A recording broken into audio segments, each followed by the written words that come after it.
The afternoon sun burned down on the dusty streets of the small Texas town, turning the dirt road into a pale cloud that rose with every passing wagon. Horses stood tied to wooden rails outside the general store and saloon, lazily flicking their tails at flies. A few men leaned against the porch posts, hats tilted low as they talked about cattle prices and the long dry season that seemed to stretch on forever. It was an ordinary day in 1879, until the woman appeared. She came slowly from the far end of the road, walking with the unsteady steps of someone who had traveled too far without rest. Her dress, once blue, was now faded and coated with dust. The hem hung unevenly where the fabric had torn against rocks or brush. Her boots were worn thin, and one of them had a small tear near the toe. Her hair, dark and tangled, hung loosely over her shoulders. She looked like someone who had walked across half of Texas. The men on the porch noticed her first. One of them straightened slightly, squinting down the street. "You see that?" Another followed his gaze. "Well, I'll be, where'd she come from?" Soon others began turning to look. Conversations faded, replaced by quiet whispers as the woman drew closer to the center of town. She kept her eyes on the ground, clearly aware of the stairs. Every step seemed heavier than the last, but she forced herself to keep moving. She had reached towns before like this, and most of them had greeted her the same way, with suspicion. When she passed the general store, a woman standing near the doorway pulled her young daughter slightly closer. "Stay back," the mother muttered under her breath. The traveler heard it. She heard all of it. Her hands tightened around the small cloth bundle she carried, likely the only belongings she had left. By the time she reached the middle of town, nearly everyone had noticed her. The dusty street felt strangely quiet, as if the entire town had paused just to watch her pass. The woman's lips were dry and cracked from the heat.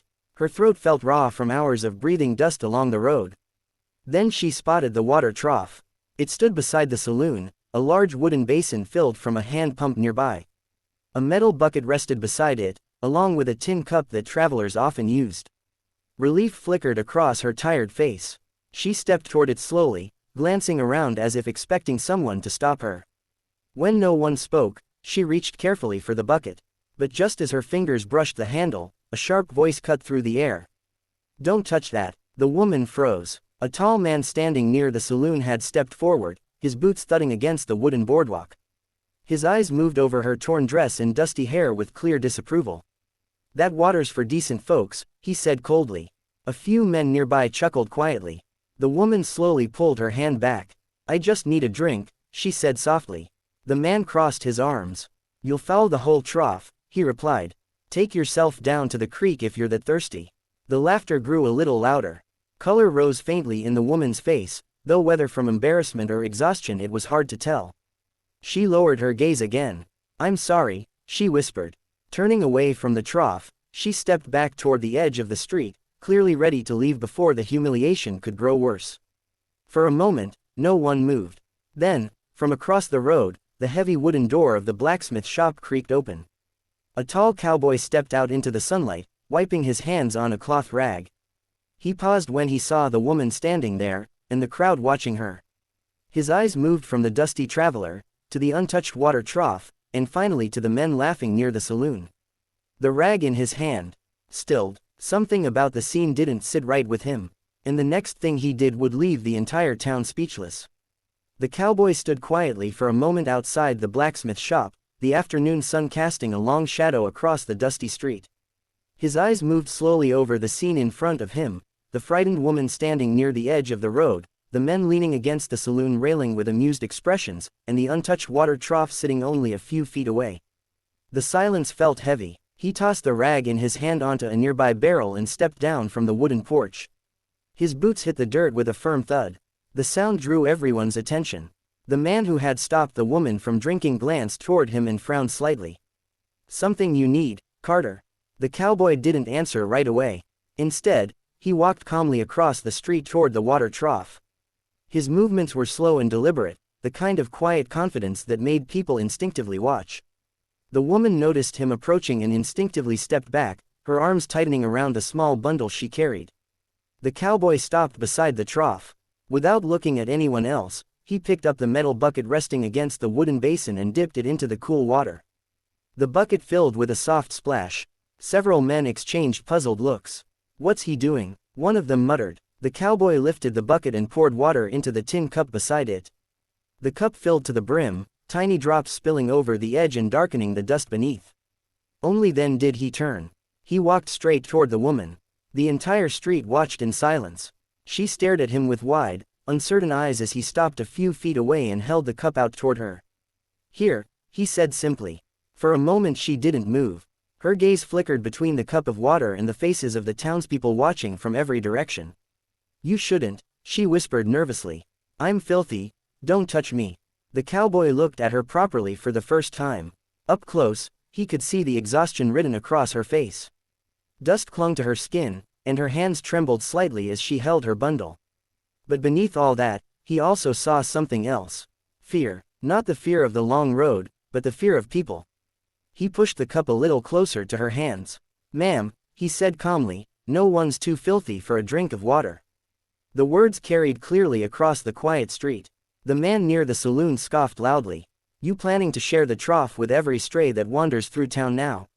A few others chuckled again. The cowboy didn't even glance back.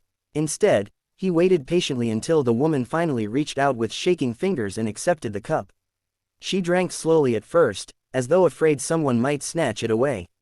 Then the thirst took over. She emptied the cup quickly, her shoulders relaxing as the cool water soothed her dry throat. When she finished, she lowered the cup carefully. "Thank you," she murmured. The cowboy nodded once and took the empty cup back. But instead of returning to the trough, he did something that surprised everyone even more. He filled the cup again. Then he stepped aside and motioned toward the wooden boardwalk. "Come on," he said. The woman blinked in confusion. "Where?" "To sit down," he replied. The man near the saloon stepped forward angrily. "Carter, you bringing that mess onto the boardwalk now?" For the first time, the cowboy turned his head toward him. His expression remained calm, but his eyes had hardened. "She's a human being," he said quietly. The street went completely silent. No one expected the next part. Because what the cowboy did after that would change how the entire town saw the woman forever. The street remained silent after the cowboy's words. The townspeople watched closely, unsure what he would do next. The woman still stood there with the empty cup in her hands, as if she expected someone to snatch it away at any moment. But the cowboy simply took the cup gently and placed it back beside the trough. Then he turned to her again. "You eaten today?" he asked calmly. The question caught her off guard. She hesitated before answering. "Not since yesterday," she admitted quietly. A few people along the boardwalk exchanged uncomfortable glances. Even some of the men who had laughed earlier now looked slightly uneasy. The cowboy nodded once, as if he had expected that answer. "Well," he said, dusting his hands together, "that's something we can fix." The man by the saloon scoffed again. "You planning to feed every dirty traveler that wanders in?" The cowboy turned slowly toward him. "Maybe if folks did that once in a while," he replied calmly, "we'd have fewer people starving on the road." The man had no answer for that. Without another word, the cowboy motioned for the woman to follow him. She hesitated for only a second before stepping carefully onto the wooden boardwalk. Her boots left faint dusty prints as she walked beside him. They stopped in front of the small cafe next to the general store. Inside, a few customers sat at tables eating lunch. The owner, an older woman with kind eyes and flour dusted on her apron, looked up as the door opened. She saw the cowboy first. "Afternoon, Jack," she said. Then she noticed the woman standing behind him. Her eyes moved quickly over the traveler's torn dress and dusty appearance, but instead of frowning, her expression softened. "Looks like someone could use a warm meal," she said gently. Jack nodded. "That's exactly why we're here." He pulled out a chair at a nearby table and gestured for the woman to sit. She did so slowly, almost nervously, as if she still couldn't believe she was allowed to be there. The cafe owner brought a bowl of stew and a plate of bread without being asked. The smell alone nearly made the woman's eyes water. "Eat," Jack told her kindly. She whispered a quiet, "Thank you," and began eating, careful at first but soon unable to hide her hunger. Outside, several townspeople had gathered near the windows, watching through the glass.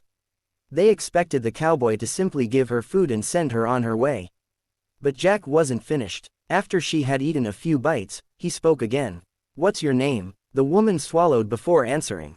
"Mary." "Well, Mary," Jack said, leaning back in his chair, "this town's got a laundry that could use help, and Mrs.